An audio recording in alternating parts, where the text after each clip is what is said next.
Arribin els restes, senyors. Primera, bon dia a tothom. Segona, gràcies per venir. Tercera, els que no sou enginyers, benvinguts a aquesta casa, que també serà la vostra. Agrair a la Marina i a la resta de ponents que hagin vingut aquí explicant-se què estan fent. I llavors dir que dins de l'economia circular, dins de l'estratègia 2020, dins de les actuals tendències de com fem energia, la primera és aprofitar els recursos que tenim. No se sent. Espera-li. Llavors, això sí que li hem de... Li dir el... Ja ha canviat el nombre.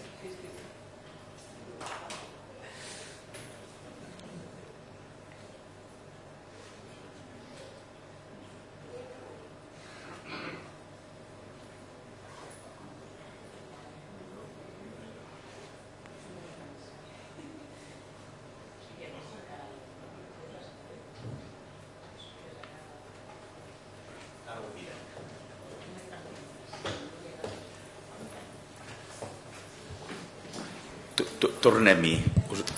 Se'm sent ara? Val. Us deia que dins de l'estratègia 2020, dins de l'economia circular, dins de totes les noves tendències de com generem electricitat, una de les primeres coses a pensar-hi és a utilitzar els propis recursos que té la planta o l'empresa on estem treballant. Llavors, els senyors d'AET, ho he dit bé? AEC, ho he dit bé o no? Sí. Estan portant una estratègia d'aprofitament de fangs dins de la depuració d'aigües amb els que obtenen energia. Intentarem que amb aquestes ponències situem primer el problema de les tendències del 2020. Després un marc normatiu fonamental perquè entenem què podem fer i què no podem fer, o en quines condicions ho podem fer. Parlarem de gasificació aplicada als fangs de depuradora especialment, hi ha altres temes si s'interessa, però ho voldríem focalitzar amb els fangs de depuradora i acabarem parlant d'aquest mercat de compra i venda d'energia, com funciona. Sense més, li dono la paraula a la primera ponent, que és la Caterina Balseiro, que es la responsable d'innovació de Suez Water Spain. Bueno, hola, muchas gracias, José María. No, ¿se me oye bien? Sí. Bueno, mi ponencia al final es una ponencia introductoria y lo que queremos es introducir el concepto de economía circular. ¿Por qué estamos hablando ahora de economía circular? ¿Qué es la economía circular? ¿Cuáles son los retos, oportunidades que nos brinda la economía circular?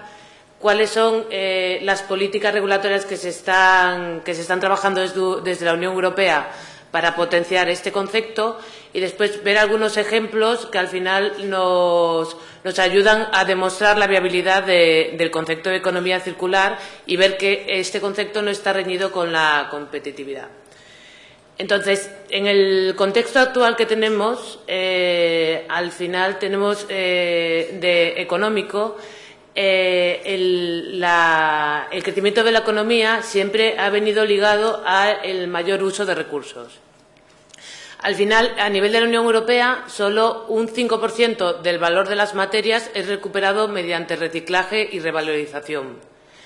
Además, las empresas también se han dado cuenta de que la volatilidad de los precios de las materias primas o la incertidumbre de su suministro le puede llevar a tener problemáticas dentro del sistema productivo. Por ejemplo, a nivel de la Unión Europea, al final nosotros importamos 6 veces más materia prima de la que exportamos. Por lo tanto, eso nos da una incertidumbre como países. Actualmente el sistema que estamos llevando a cabo es un sistema de producción de modelo lineal, es decir, nosotros cogemos unas materias primas, producimos unos productos y disponemos esos productos en los vertederos.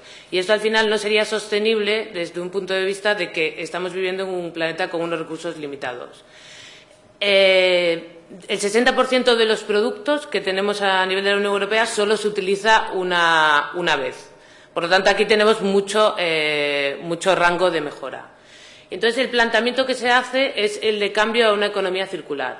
En la economía circular, al final, el objetivo es un término económico cuyo objetivo es que tanto los materiales como los componentes como los recursos estén el mayor tiempo posible con un valor máximo dentro del ciclo económico. Aquí diferenciamos entre dos tipos de componentes. Componentes biológicos, que están dentro de la naturaleza y que ya están totalmente asimilados y siguen los ciclos naturales, y los componentes técnicos, que son todos aquellos plásticos, composites, sistemas que no están de una manera natural a la naturaleza y que necesitamos darle un ciclo diferenciado para poder revalorizarlos. La economía circular al final se basa en que estos dos componentes se gestionen en ciclos diferenciados y que no se junten dentro de los sistemas. Por lo tanto, todo lo que es la revalorización de estos componentes sean mucho más fácil. La economía circular se basa en tres principios diferenciados, que al final actúan en diferentes ciclos de los productos que estamos desarrollando. Al final, el primer principio sería preservar el capital natural. Al final sería no utilizar recursos siempre que podamos, y en el caso de que tengamos que utilizarlos, utilizar aquellos que sean más adecuados para lo que para los productos o servicios que estamos desarrollando, tanto desde el punto de vista de estos componentes técnicos o componentes biológicos que comentábamos anteriormente. Después, en un segundo nivel, hablamos de optimizar los consumos. Al final, sería que nosotros los productos que desarrollamos o los materiales lo podamos utilizar el mayor tiempo posible y para los diferentes usos posibles, mayores usos posibles que tengamos, y que esto lo tengamos en cuenta desde un punto de vista también del diseño. Es decir, que hagamos los productos de una manera diseñados que al final estén pensados para que los podamos utilizar para diferentes usos y para que los podamos después reutilizar sus componentes dentro de otros productos que desarrollemos. Y después un principio que sería reducir el impacto. Al final, que todas las externalidades negativas que tenemos nosotros como empresas dentro de nuestros procesos productivos las reduzcamos. Que hablamos de externalidades negativas, por ejemplo, usos del suelo, impactos sociales que podamos tener a nivel de la sociedad. Por ejemplo, también todo el tema de contaminación de las aguas, contaminación lumínica, ruido, contaminación del suelo. Que todos estos aspectos los tengamos en cuenta dentro de nuestro ciclo productivo para minimizarlos y poder llegar a tener un impacto cero en la naturaleza. Al final, lo que estamos hablando es de cambiar lo que serían las 3 R's, reducir, reutilizar, reciclar, en donde nosotros teníamos en cuenta los impactos que tenían en el medio ambiente nuestros productos solo en el momento que los fabricábamos y los utilizábamos, a tener en cuenta la economía circular durante todo el ciclo de vida del producto. Desde que extraemos la materia prima de la naturaleza hasta la vida final del producto, teniéndolo en cuenta tanto en las etapas de diseño, del producto, en las etapas de los sistemas de distribución y hasta en los modelos de negocio, porque muchas veces, es decir, este tipo de la economía circular no será viable si no cambiamos el modelo de negocio que estamos utilizando. Al final, por ejemplo, los sistemas de consumo colaborativo pues nos dan muchas ideas donde podría ser aplicado la economía circular, ¿no? Porque al final son activos que están infrautilizados y que la sociedad de una manera natural los está empezando a compartir y utilizar, y aquí nos da una idea de la potencialidad que tiene la economía circular. Entonces, dentro del ciclo de vida del producto tenemos diferentes maneras de poder pensar en cómo aplicar la economía circular.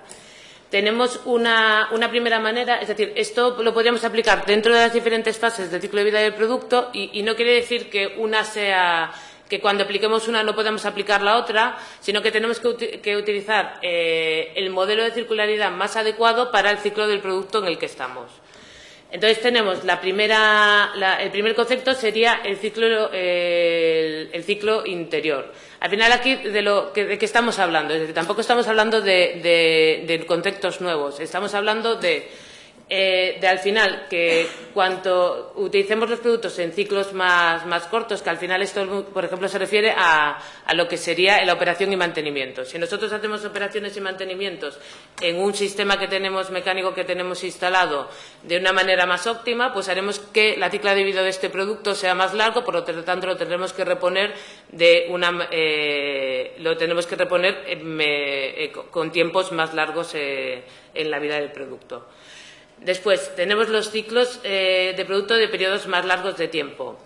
Entonces, al final, esto lo que es evitar que el producto se tenga que transformar cada vez que lo utilizamos. Por lo tanto, ¿aquí qué necesitamos? Al final necesitamos diseñar productos que sean versátiles y modulables para poder ser utilizados para usos más diferenciados. Y, por lo tanto, no tengamos que transformar este producto cada vez que lo queramos utilizar, sino que el mismo producto nos sirva para diferentes usos.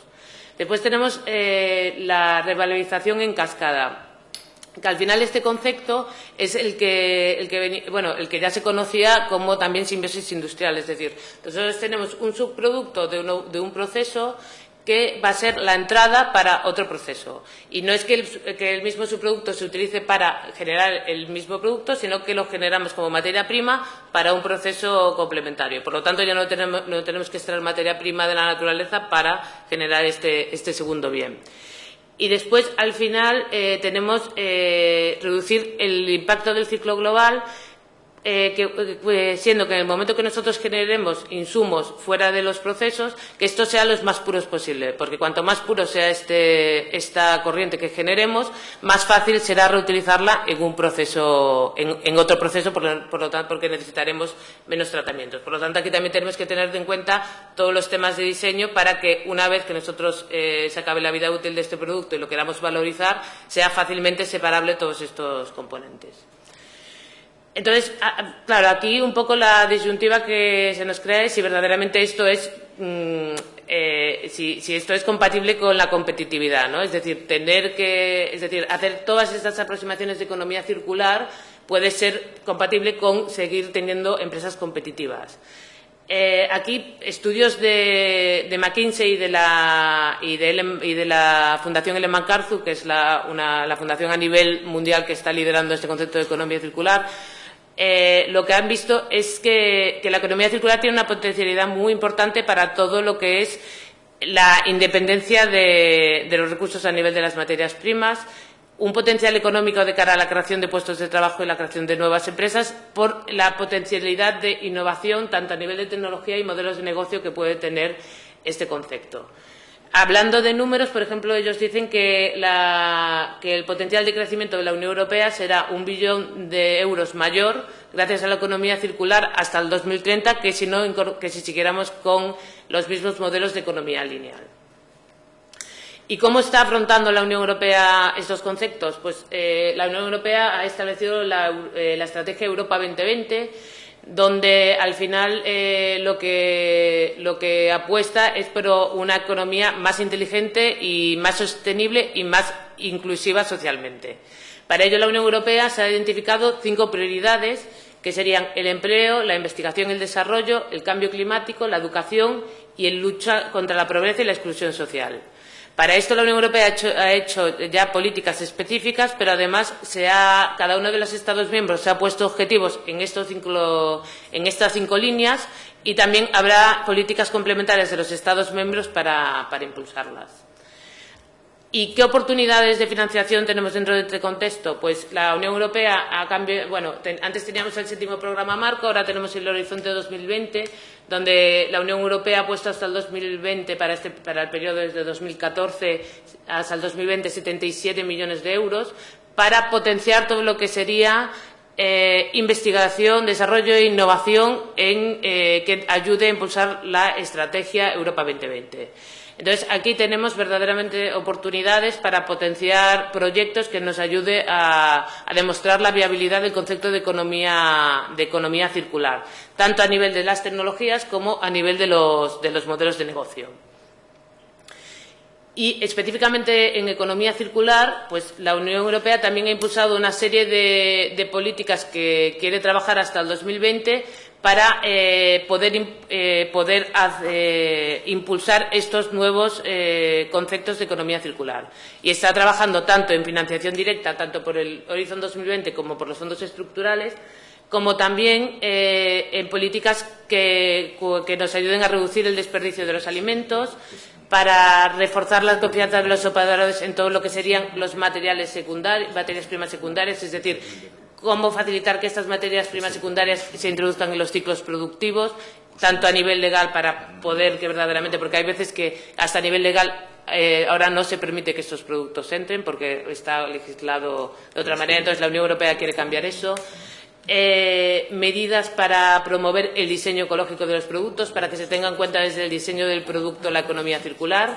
Después, también reconocimiento de abonos orgánicos, reforzar el papel de los bionutrientes, es decir, fósforo, que ahora mismo está para todo el tema de fertilizantes, ver cómo esto lo podemos obtener de los ciclos biológicos sin tenerlo que extraer directamente.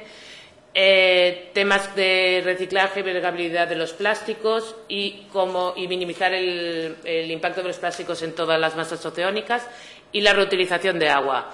Se está trabajando en directivas comunes para todo el tema de reutilización de aguas residuales, para poner unos requisitos mínimos y potenciar la reutilización de agua en toda la Unión Europea. El agua y la energía tienen un papel fundamental dentro de la economía circular y para poder trabajar sobre todo en retos relacionados tanto con las materias primas pero también con el cambio climático y con la preservación de los recursos naturales. Al final, como que hay potencialidades para empresas de servicios de agua y de energía para ser proveedores de otros recursos más allá del que es, por ejemplo, el agua, ¿no? Dentro del ciclo del agua hay una cantidad de energía, dentro de los fangos, dentro del agua cuando se transporta, por lo tanto hay potencialidad para ir más allá de ser estos proveedores de agua. Además, también la reutilización de agua nos permite pensar en poder dar agua a la carta para usos industriales, es decir, no tener que depurar hasta unos límites máximos, sino que conseguir depurar hasta el momento que sea utilizado directamente ya por el industrial. Y todo esto, al final, va también de colaboración con agentes de interés, con otras industrias y con otros sectores para poder, es decir, al final, el concepto de economía circular nos llama para que se colabore con otros sectores y para poder llevar a la realidad estos conceptos. Y entonces de aquí salen todos los conceptos de las sinergias, ¿no? De las posibilidades de sinergias que nosotros, que se tiene un servicio de agua o un servicio energético con industrias, con las propias ciudades, con la agricultura y donde verdaderamente se hagan estas interrelaciones y lo que serían subproductos de una industria pasen a ser entradas de materia prima para otra. Y después, esto sería la punta de iceberg de lo que podría ser la planificación de todos estos sistemas desde un inicio para que verdaderamente la planificación urbanística e industrial ya estuviera focalizada en estos conceptos de economía circular.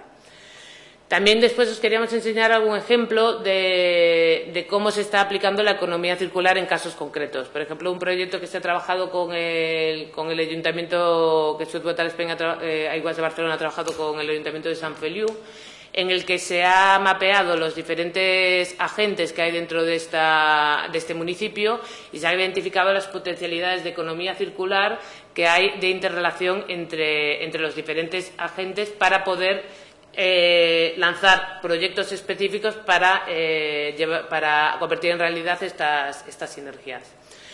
O, por ejemplo, el aprovechamiento de los saltos de energía hidráulica que tienen nuestras propias tuberías de distribución. Es decir, nosotros las tuberías de distribución tienen una energía hidráulica que nosotros podemos recuperar y la podemos utilizar para usos diferentes de la ciudadanía. Y ya tenemos algún ejemplo en algún municipio en España en el que se está trabajando en este sentido. Y después tenemos, por ejemplo, a nivel industrial. Esto es un ejemplo en Bélgica, en que se ha instalado una tecnología de tratamiento electroquímica en la que se aprovecha. Es decir, esto es una fábrica de explosivos que tiene una corriente de agua que es alta en nitrógeno. Se trata hasta el límite justo para que pueda ser la entrada para una planta de fertilizantes. Entonces se utiliza esta corriente de agua con nitrógeno para poder para producir los fertilizantes. Entonces, un poco como conclusiones, pues al final el objetivo de la economía global sería desacoplar el crecimiento económico del uso de recursos naturales. La economía circular es un concepto económico que al final nos va a permitir ganar eficiencias tanto a nivel ambiental como a nivel económico.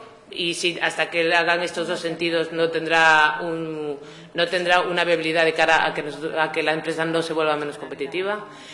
El agua y la energía tienen una alta potencialidad dentro de la economía circular, donde deberemos mantener esta agua y la energía lo mayor tiempo posible dentro de los ciclos sin poder utilizarla. Entonces, aquí vienen todos los conceptos de recuperación de los fangos, del agua, de la energía dentro de la que lleva la propia agua.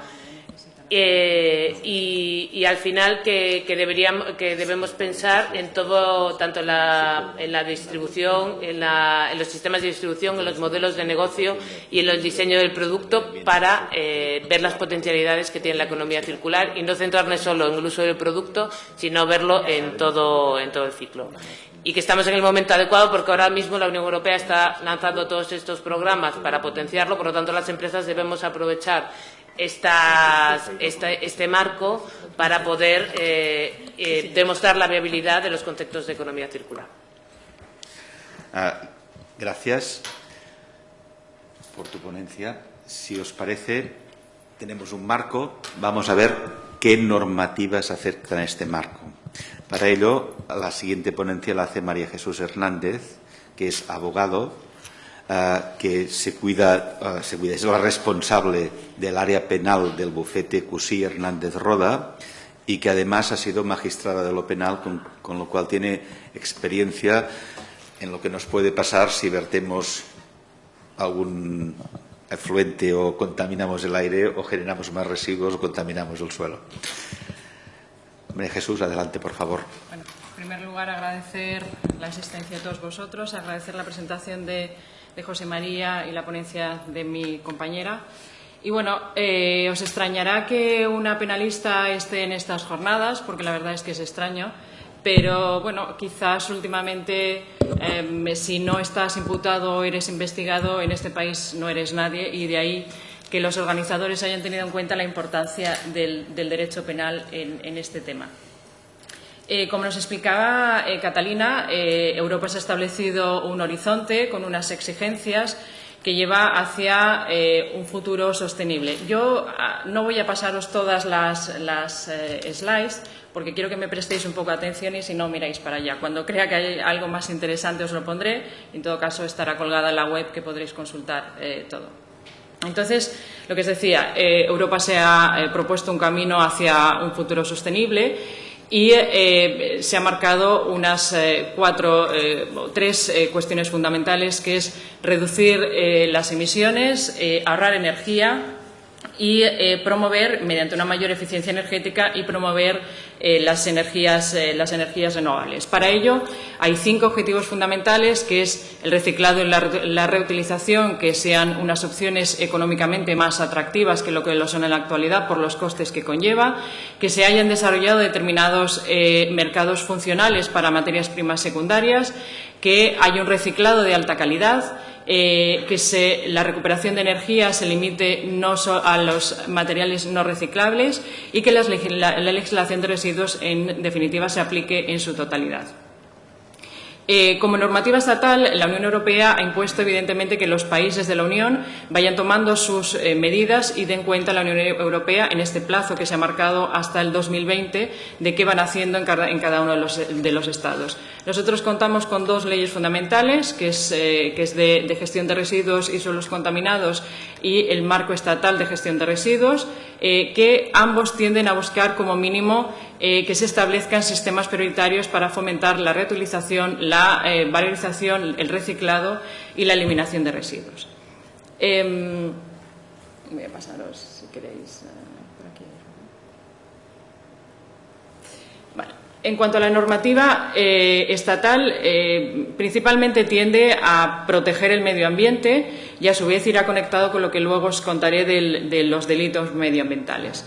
La gestión de residuos, según la normativa, no puede generar ningún riesgo para lo que es el medio ambiente, ya sea el agua, el suelo, la tierra, el subsuelo, causar incomodidades o ruidos, porque, como sabéis, también es un delito medioambiental, el ruido, y atentar contra los paisajes o aquellas zonas declaradas de especial interés. La Comunidad Autónoma de Cataluña tiene una normativa específica que trata tanto la gestión de residuos de la construcción como de los residuos municipales como industriales, como de infraestructura en la gestión de esos residuos. He de decir que Cataluña es de las comunidades autónomas que más cumple según criterio de la Unión Europea. De hecho, es una de las comunidades autónomas que no ha sido sancionada por la Unión Europea. ¿Cuáles son las consecuencias del incumplimiento? Ante un incumplimiento medioambiental, que luego ya entraremos en ello, hay tres posibilidades de sanción actualmente: la sanción administrativa, que puede ser grave o muy grave, y la sanción penal por delito medioambiental. La diferencia en realidad está en el peligro del residuo o del vertido en sí. Es decir, en el caso de la sanción administrativa es suficiente con que una actuación que cause un peligro, mientras que en el derecho penal es suficiente con que se trate de una actuación que sea potencialmente susceptible de causar un peligro. Es decir, no es necesario que haya un daño efectivo, sino es suficiente con que pudiera haberse causado un daño con ese vertido, aunque finalmente no se haya causado. En el caso de que se cause, habría dos condenas, o bien una condena más agravada o bien dos delitos en concurso, ¿no? Estamos hablando que, al entrar en la esfera penal, el legislador lo que ha pretendido es que buscar una protección mayor que con las sanciones administrativas, dado que hay muchos incumplimientos, y se busca la protección medioambiental. El delito en sí es lo que llamamos los penalistas una ley penal en blanco, en tanto en cuanto se tiene que fijar en el derecho administrativo para saber qué actuaciones serán constitutivas de delito. Se recogen unas conductas genéricas que serán constitutivas de delito, pero luego habrá que irse a la normativa administrativa para ver qué tipo de residuos, qué tipo de contaminación, qué valores, etcétera, para ver si integra los conceptos del delito. Las implicaciones penales han ido evolucionando a lo largo del tiempo y en el 2010 se produce una reforma del Código Penal y se aumentan las penas de forma considerable para la sanción de este tipo de delitos medioambientales. Estamos hablando que las penas que se imponen son entre 2 y 5 años de prisión, aparte de inhabilitaciones y multas cuantiosas. Las condenas por delitos medioambientales en el 2013 han crecido un 5,3%, no es excesivamente relevante si tenemos en cuenta otro tipo de delitos que todos los días vemos en los medios de comunicación, pero es verdad que sí que hay una inquietud jurisdiccional a ser cada vez más taxativo, más serio con los delitos medioambientales. En el 2014 se abrieron un total de 520 procedimientos con 49 condenas, según la memoria de la Fiscalía del 2015. Esta diferencia no significa que los 520 procedimientos solamente hubieran 49 condenas, sino que, como sabéis, la justicia es muy lenta y de esos 520, 49 sentencias por el momento son condenatorias. No sabemos cómo terminará el resto. Ya hay una condena firme por parte del Tribunal Supremo en el que se condena, en este caso, a 2 años de prisión por un tratamiento deficiente de residuos. conductas, España ha sido además sancionada ya desde el punto de vista administrativo por la Unión Europea, fundamentalmente por un problema de los vertidos, ¿vale? Tenemos ya varias sanciones y todos habréis visto en los medios de comunicación el parque Seseña, lo que ha pasado con esto. En cuanto a las conductas concretas que son sancionables, el Código Penal lo recoge en 4 artículos. En todos ellos lo que se basa es el incumplimiento de la normativa, ya sea local, autonómica, comunitaria o estatal. Y, como os digo, es cuando se causaran determinados daños, ¿no? O sea, las conductas serían 4 principalmente, que serían provocar o realizar directa o indirectamente emisiones, la de recoger, transportar, valorizar, transformar o eliminar de forma no adecuada. Incluso el traslado de residuos también es sancionable desde el punto de vista penal cuando se contravenga la normativa europea que hay con respecto al traslado de residuos. Y también el caso de incluso el almacenamiento de determinados vertidos y las industrias que se dedican a la explotación de materiales de los llamados peligrosos. Estas conductas se sancionan, o sea, os las digo de forma muy genérica, son muy amplias las conductas porque si nos ponemos a analizar cada una de ellas, el transportar, el valorizar, el recoger, o sea, son muchísimas conductas que, como digo, al final lleva a que tengamos que mirar el derecho administrativo para ver qué conductas se sancionan o no, porque podemos empezar a discernir qué es un vertido, cuándo es peligroso, y todo esto es lo que luego se discute en el derecho penal. Dicho lo cual, lo que sí quiero transmitiros es que cualquier contaminación, como digo, que sea susceptible de causar un daño, y además la contaminación o el vertido puede ser de forma directa o indirecta, puede ser porque el industrial haga algo, puede ser porque haya dejado de hacerlo, es decir, es tanto la acción como la omisión de hacer algo, se castigan ambas conductas. Y además sucede una cosa, desde el año diciembre del 2010 se modifica el Código Penal y lo que antes la responsabilidad penal solamente la podían tener las personas físicas, como digo, se modifica y pasan a tener responsabilidad las personas jurídicas, es decir, cualquier empresa y, por tanto, sus consejeros, administradores, etcétera, que estén dentro de las mismas, tienen responsabilidad penal por un delito medioambiental, con independencia de su actuación como persona física.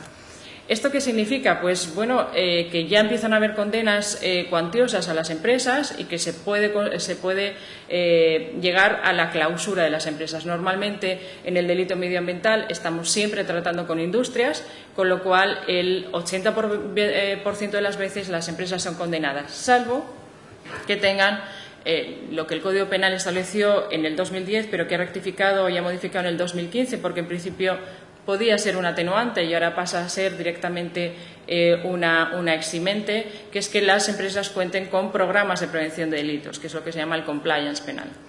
¿Esto qué significa a su vez? Pues que lo que se viene exigiendo, y yo creo que todo está encuadrado dentro del mismo marco, al final, tanto la Unión Europea con esta eficiencia sostenible como con estas modificaciones del Código Penal a nivel estatal, lo que se trata es que todos tengamos una ética en nuestra actuación, ya sea en la empresa, ya sea a la hora de consumir, ya sea en lo que quiera que sea. Y en el caso de los delitos, pues estamos en esto, es decir, con estos programas de prevención lo que se hace es establecer una serie de protocolos y actuaciones que las empresas deben seguir para que no se cometan determinados delitos. Si no se cuenta con estos programas y una empresa resultara imputada, pues tiene un porcentaje muy alto de posibilidades de que resulte condenada. Sin embargo, si tiene estos programas de prevención de delitos, aunque el delito se haya cometido, siempre que se haya hecho el correcto seguimiento, siempre que se haya controlado ese programa de prevención, pues no resultará imputada como persona jurídica. De ahí la importancia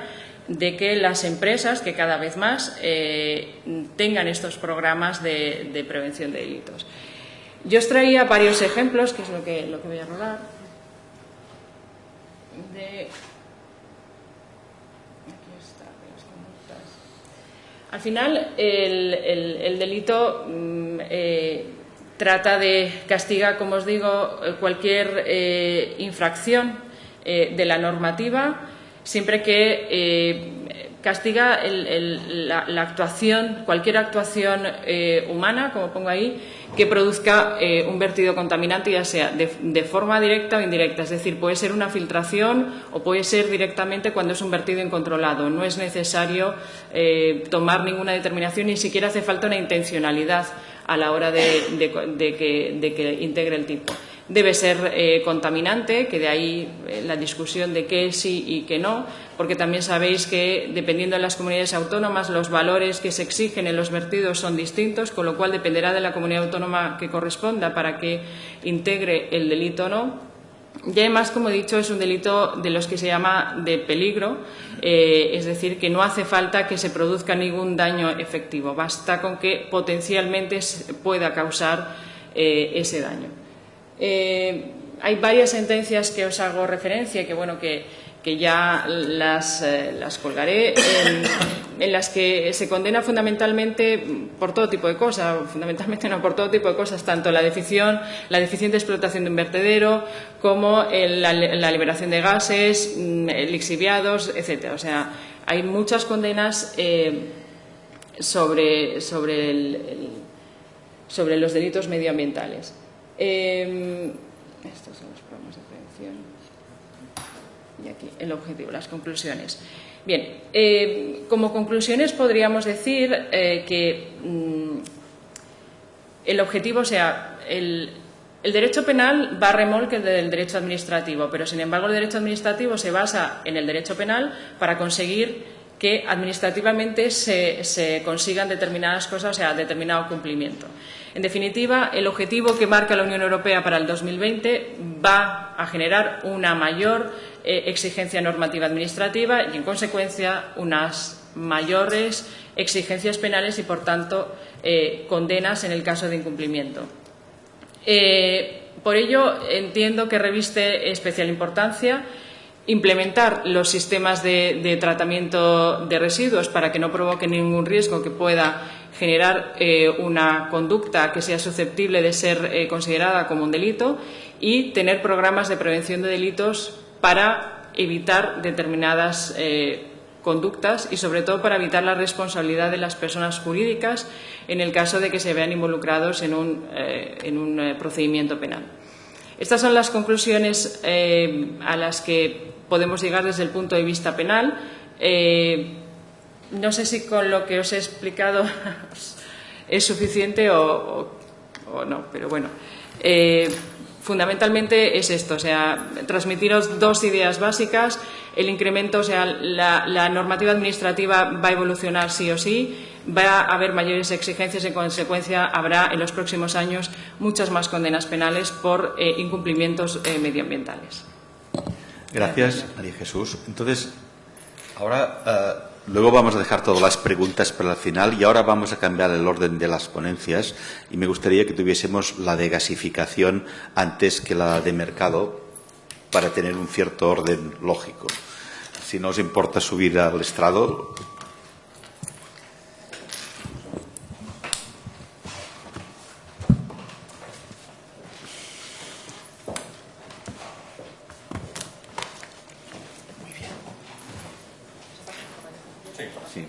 ¿Comences tú, Marina? ¿Comences tú? No, soy yo. Esta ponencia, que es conjunta, la van a efectuar Marina Palacios. Marina es ingeniero, es química y, sobre todo, es, aparte de su trabajo convencional, que es la directora de ventas de AEC, ha sido y es el alma de estas jornadas.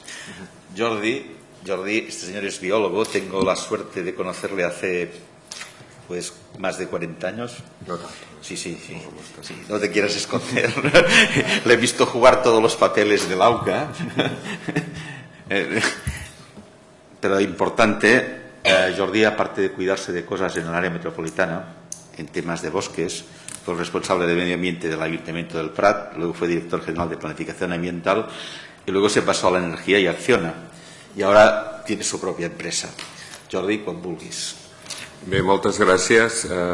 Bon dia, ho faig en català? Sí. Perdona, María Jesús. Bé, fem un salt del marc general a la proposta de solució tècnica que ha estat estudiant AEC, aquesta empresa del grup Suez, per intentar solucionar dos problemes que les estacions depuradores d'aigües residuals del grup, però també del reste d'indústries del mercat, tenen plantejats.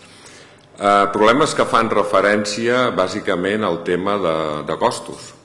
Un generat pel consum energètic que les plantes depuradores d'aigües residuals tenen, que és una partida important, els costos d'electricitat i d'energia per produir una correcta depuració d'aigües, i després els costos inherents a l'eliminació, reciclatge o reutilització dels llots de les depuradores. En aquest marc de l'economia circular i en aquest marc de recerca de solucions, AEC ja fa 2 anys que està treballant en intentar oferir a les plantes del propi grup Suez, però també havent vist l'experiència a altres indústries amb els mateixos problemes, algun tipus de solució que, sense ser una solució màgica, incorpori aquest principi de veure com de vegades dos problemes que semblen grans sumats no fan un doble problema, sinó que fan un problema més petit o apunten a una solució. En aquest sentit es va començar a buscar una solució de valorització energètica dels llots, dels fangs de depuradores, i es va centrar l'enfoc en la recerca d'una tecnologia, que és la gasificació, que pogués donar aquesta solució de valorització energètica, de recuperació d'energia, de la manera més neta possible i de la manera més compacta i modular possible, de manera que fos una tecnologia que es pogués incorporar pel seu tamany i per la seva modularitat a qualsevol, o pràcticament a qualsevol tamany de planta, d'estació de depuració d'aigües residuals.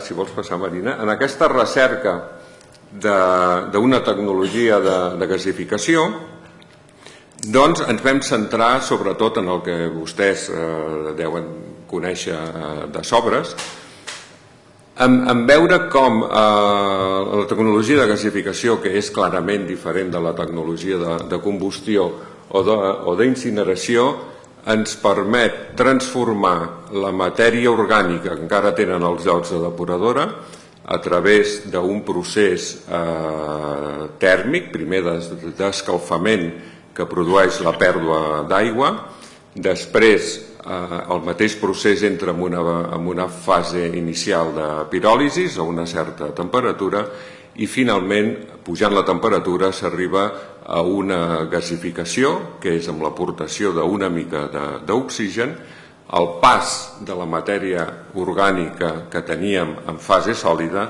a un gas de síntesi, perfectament conegut des de fa molts anys, que té una capacitat calorífica no molt elevada, però que té un valor energètic molt fàcilment reutilitzable.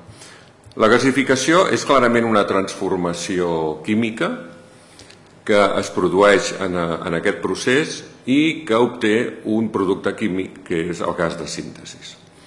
Aquest gas de síntesi és un combustible idoni per utilitzar en motors de conversió tèrmica i produir electricitat, però també pot ser, i aquesta és una via que està iniciant-se i per obrir, és un producte químic bàsic que podia ser i que pot ser en molts altres casos l'inici d'altres processos de transformació química en el que ara s'ha vingut anomenant tot el tema de biorefineries.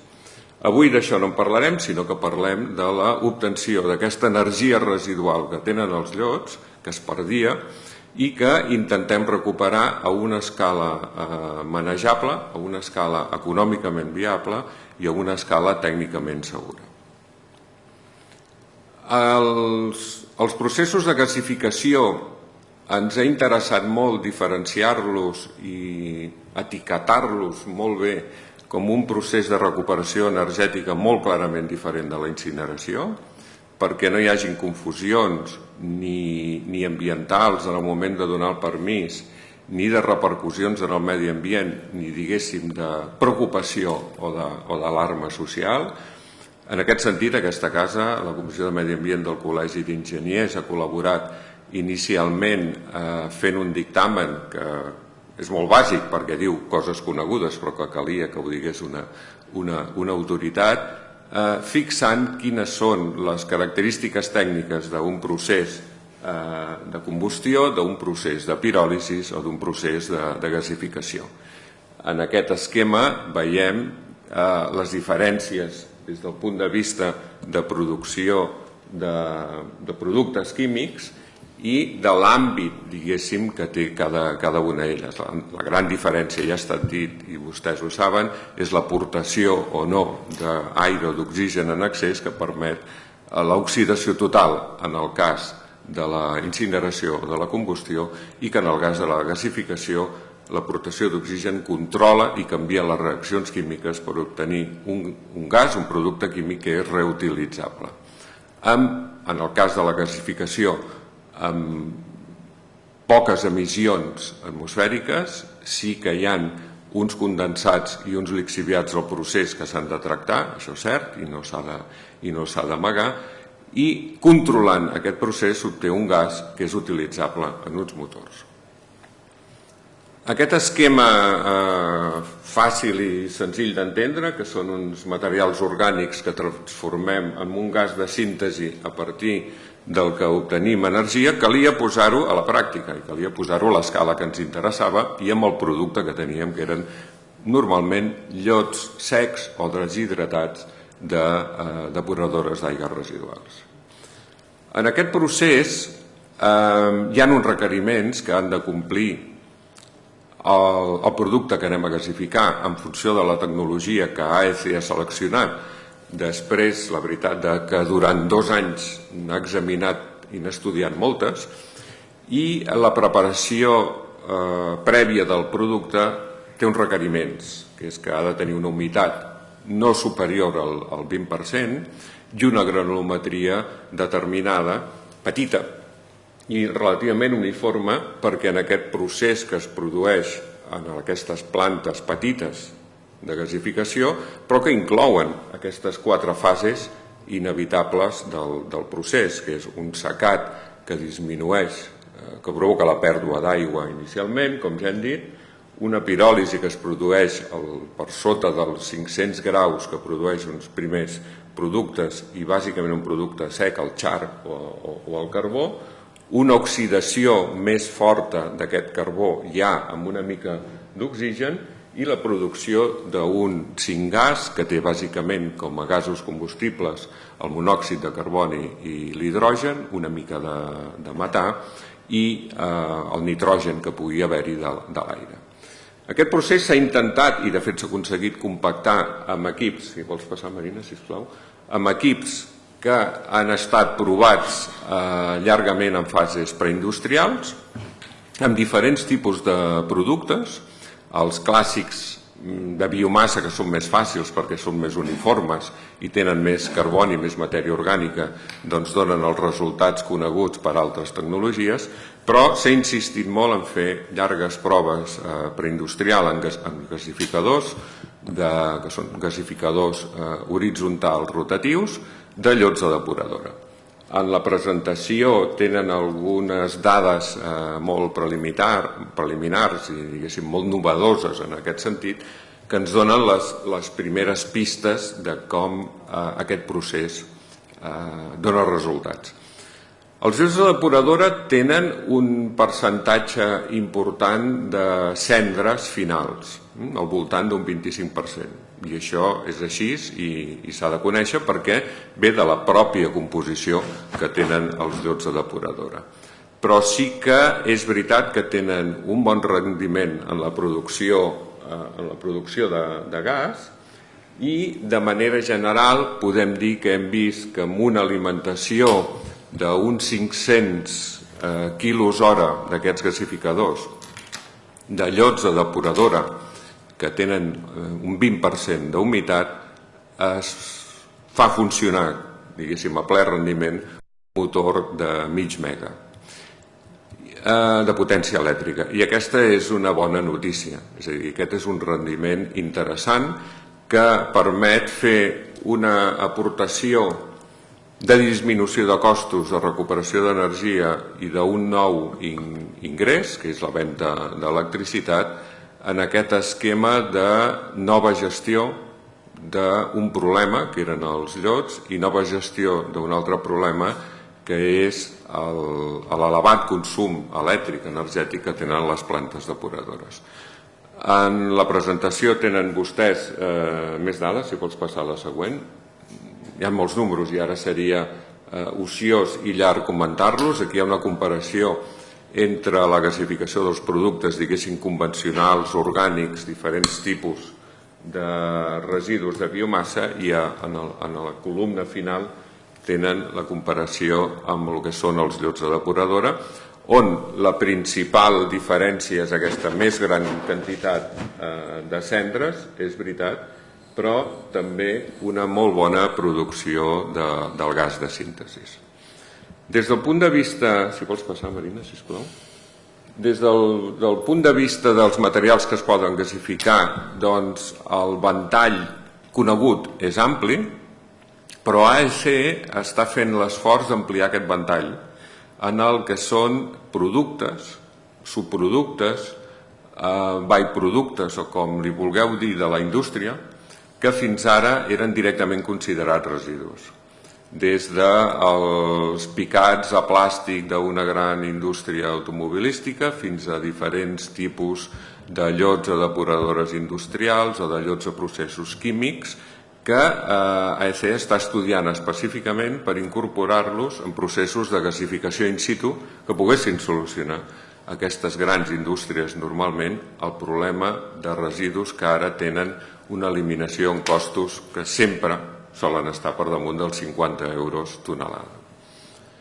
Des del punt de vista ambiental ens interessava molt no només reforçar els avantatges que té aquesta planta, que és una planta, seria un equip més de dintre d'una depuradora d'aigues residuals o dintre d'una indústria, que té un control molt rigorós i molt tancat de les emissions, i que des del punt de vista de tramitació ambiental, que això no és fàcil, ja ho sabeu, perquè la legislació administrativa ambiental és gran, complexa i és molt laberíntica, doncs té una clara diferenciació del que seria una activitat de combustió. La gasificació té en algunes comunitats o en l'ordenament jurídic general administratiu ambiental una consideració a part del que és la incineració, i finalment l'objectiu d'AEC és demostrar, perquè és així, que una activitat de gasificació connectada a un motor de generació elèctrica, les emissions a l'atmosfera són les del motor, per tant són emissions convencionals de combustió, i les emissions que es provoquen, el problema dels residus líquids dels condensats, que amb les mesures correctives i el control habitual de qualitat i d'excel·lència industrial s'eliminen, es porten a tractament, i la planta en si té uns efectes ambientals molt continguts, per no dir-nos. Té els que té les emissions d'un motor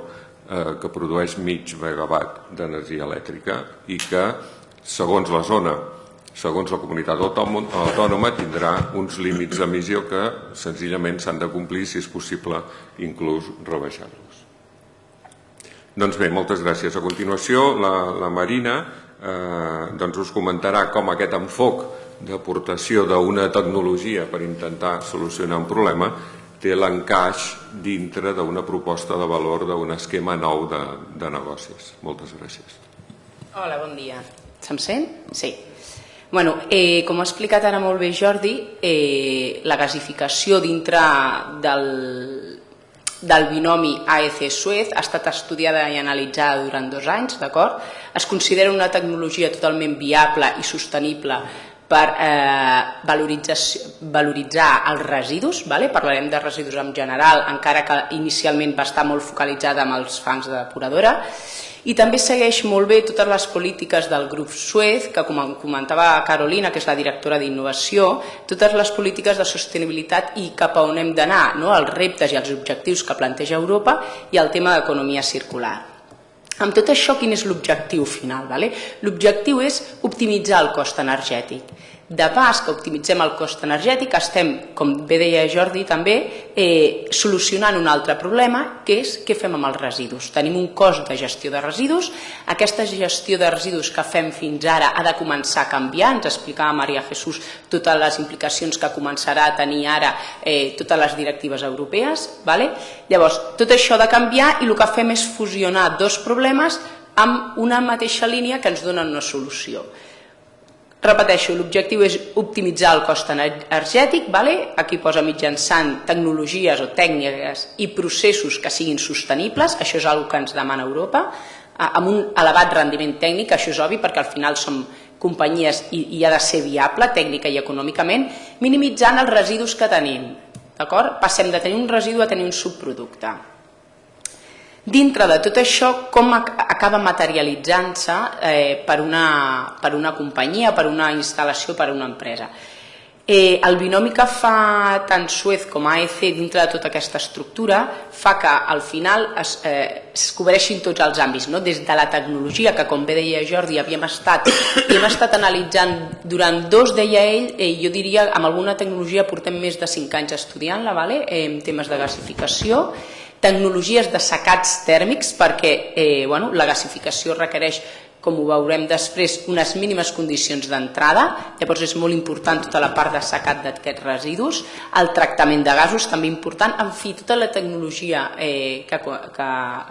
necessària per als processos, tota la part d'enginyeria, des de l'enginyeria bàsica, enginyeria de detall, estudis de viabilitat, disseny i construcció de plantes, tota l'operació i tota la part de finançament, des d'ajudar a les búsquedes de finançament, des de, en projectes europeus d'innovació, tota la part de subvencions, o inclús amb els projectes molt coneguts pels industrials de BOT, que és construcció, operació i transferència.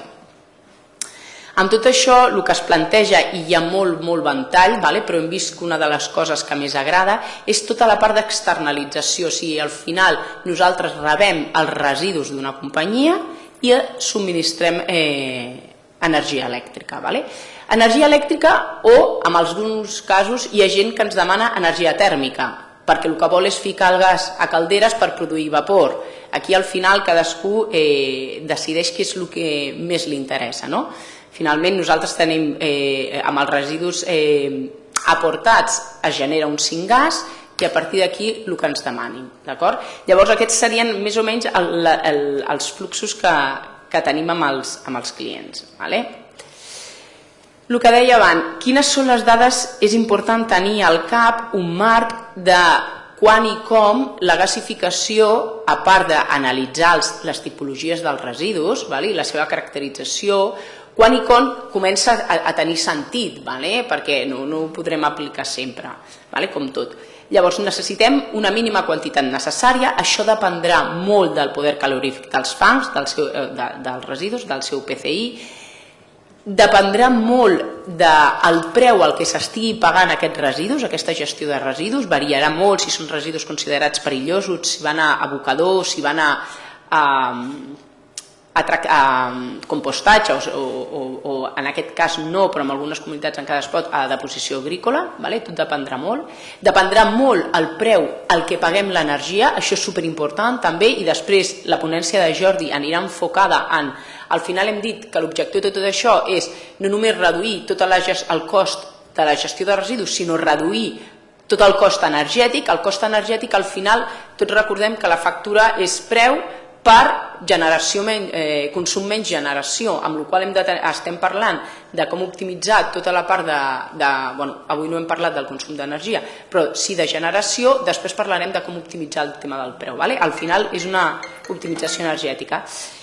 Hem de tenir en compte que els fangs o el residu ha d'entrar amb una humitat inferior al 20%, o sigui amb un 80% de sequetat. Això requerirà en la majoria de casos un secat de fangs amb una granulometria que ha de ser igual o inferior a 20 mil·límetres. Això serà important. I l'altre, el que ja hem comentat, quin és el percentatge amb cendres, quin és el seu PCI i què paguem per residus. Això és el que farà viable o no els projectes, i és el que estem estudiant, i com bé deia Jordi, amb altres materials que ja no són els típics materials orgànics, sinó amb altres materials que s'estan mirant quina és la seva viabilitat de cara a gasificar-los quan la companyia, quan la indústria ja els considera no valoritzables en primera instància, perquè òbviament moltíssimes companyies ho tenen tot això molt instaurat i mediambientalment són bastant conscients, amb la qual fan tota la valorització de residus que poden dintre del seu coneixement i dintre del seu àmbit. Tot allò que ja consideren que no és valoritzable amb les tècniques que ells tenen o que coneixen és el que es comença a analitzar. Això també els aporta energia, amb la qual redueix el cost per l'altra banda.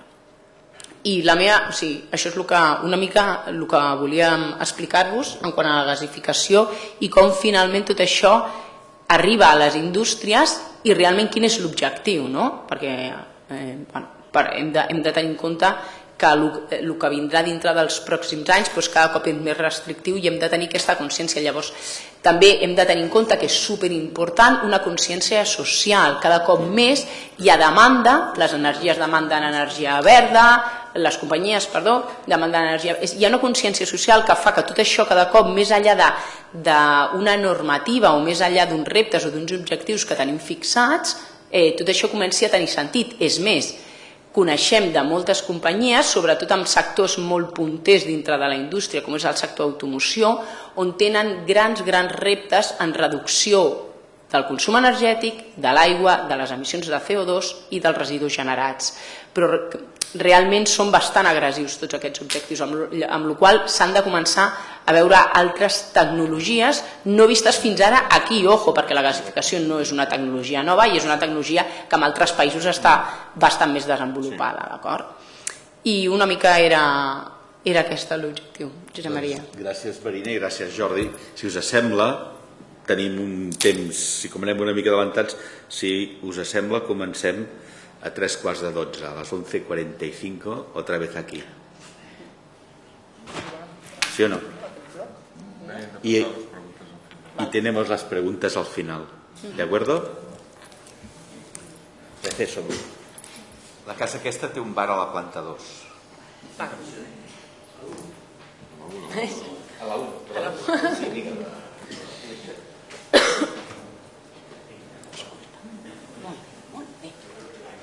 ¿Sí o no? Sí. Bueno, gràcies. És una mica delicat. La idea era que fem l'assaig, no? Sí. Malament. No. No, m'agrada molt María Jesús. Molt extendida, perquè després del respeto que ja hi podem... No, que muerdo, no?